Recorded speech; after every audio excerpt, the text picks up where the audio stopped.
Magandang umaga sa inyong lahat mga kapatiran ko kay Kristo. Ito po ipagpatuloy ko po ang pagbasa dahil hindi na po ako makapag-live. Sa video ito babasahin ko po itong first chapter ng ikalawang hari po, no? Mula sa unang bersikulo hanggang sa 18.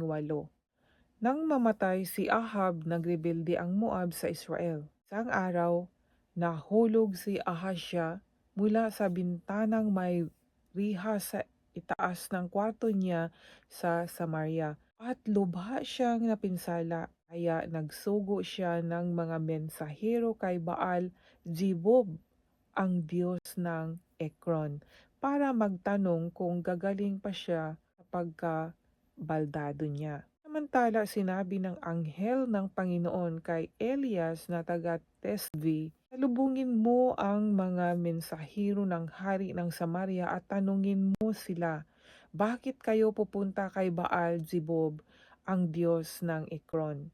Wala na bang Diyos sa Israel? Kaya ngayon sabihin ninyo kay Ahasya na ito ang sinasabi sa kanya ng Panginoon. Hindi ka na makakabangon sa higaan mo. Tiyak na mamamatay ka. Pagkatapos umalis na si Elias. Nang masabihan na ni Elias ang mga mensahero, bumalik ang mga ito sa hari. Tinanong sila ng hari, bakit kayo bumalik?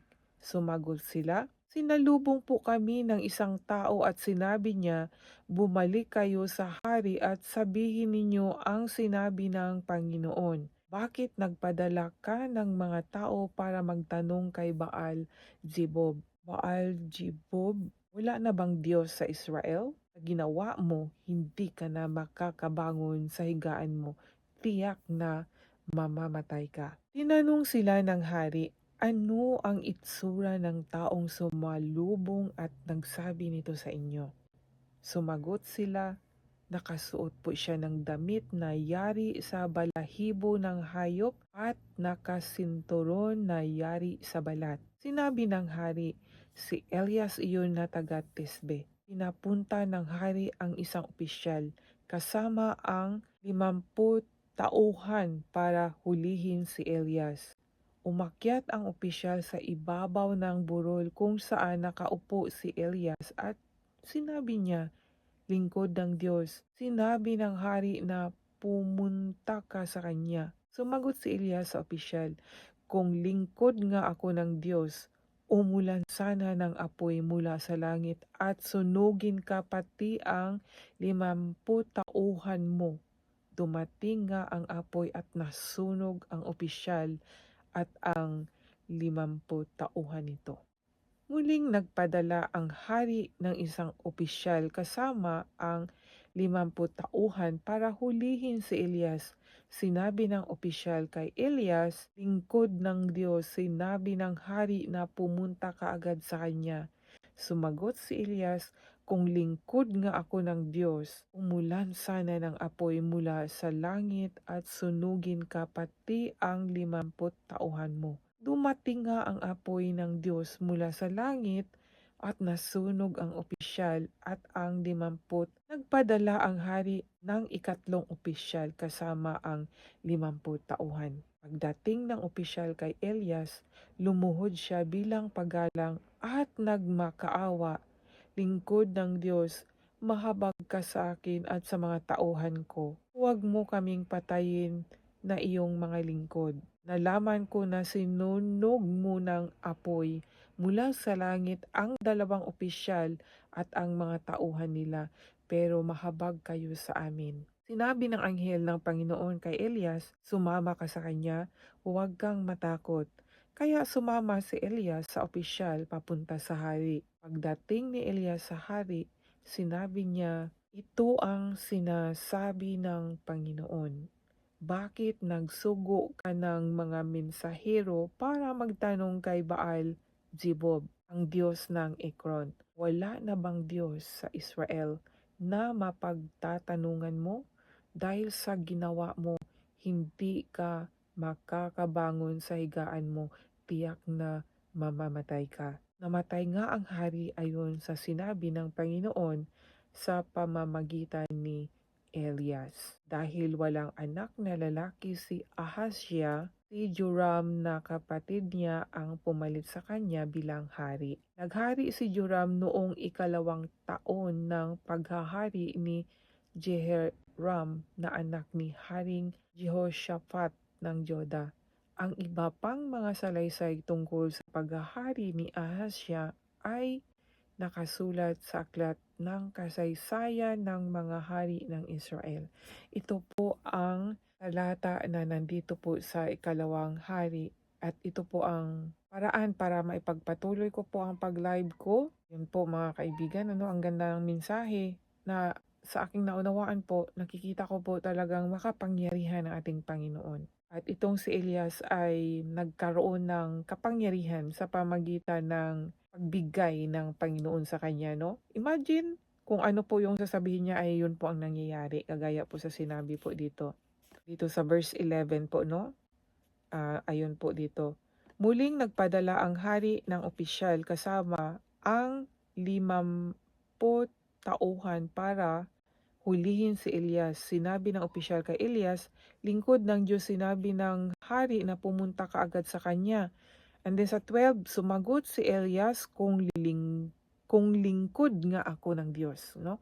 Kung lingkod nga ako ng Diyos, umulan sana ng apoy mula sa langit at sunugin ka pati ang 50 tauhan mo. At ano pong nangyari mga kaibigan? Dumating nga ang apoy ng Diyos mula sa langit at nasunog ang opisyal at ang 50 tauhan niya. 'Di ba? Kung gaano po makapangyarihan ng Panginoon na ating Diyos po mga kaibigan. Ang ginawa niya sa paggamit niya kay Elias para malaman ng mga tao na siya ay tunay na Diyos. Nagalit po siya dahil ito nga si Aring Ahasya ay nag-utos para magtanong doon sa Baal, Jibob. Ang Diyos-Diyusan po ito ng Ekron.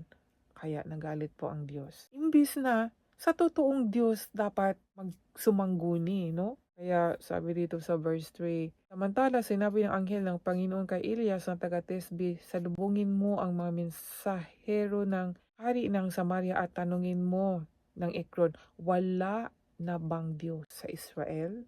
Ayan. Dapat yung tunay na Diyos, ang Diyos ng Israel, ang kanilang tawagin, hindi yung ibang Diyos-Diyosan. Kagaya din po sa atin mga kaibigan, kilalanin po natin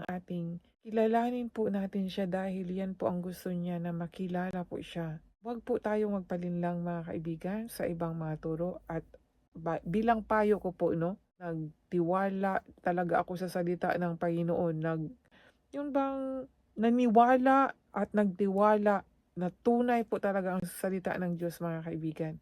Totoong amazing, mahirap unawain pero pag meron na po tayong connection sa Panginoon, hindi po mahirap unawain ang salita niya dahil siya naman po ang ayun po, nabasa ko po yung sa Daniel chapter 12 verse na ang sabi po, ito po basahin ko po ang sabi dito, Daniel chapter 12, no? Maganda ito.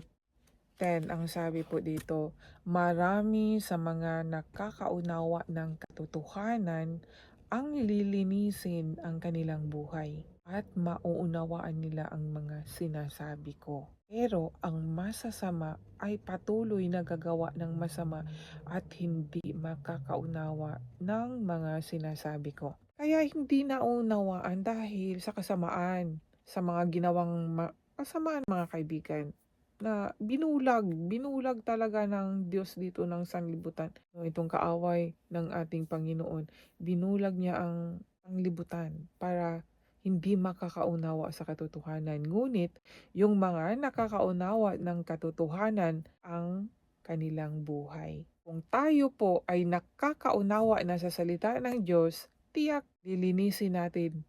Malilinis na natin. O simple lilinisin ng Panginoon, the Holy ang purpose ni Jesus na magpapako sa krus, na sumang-ayon siya sa Ama na magpapako sa krus para nga maligtas tayo, malinis ang ating kasalanan. Ngayon, pag nalaman natin ang katotohanan, talagang malilinis. Kaya nga, kailangan natin magbasa po sa Biblia. Basahin po natin ang salita ng Diyos para atin pong maunawaan ano ang masama at mabuti. So hanggang dito lang po at yan lang po ang aking maibahagi sa aking video na ito.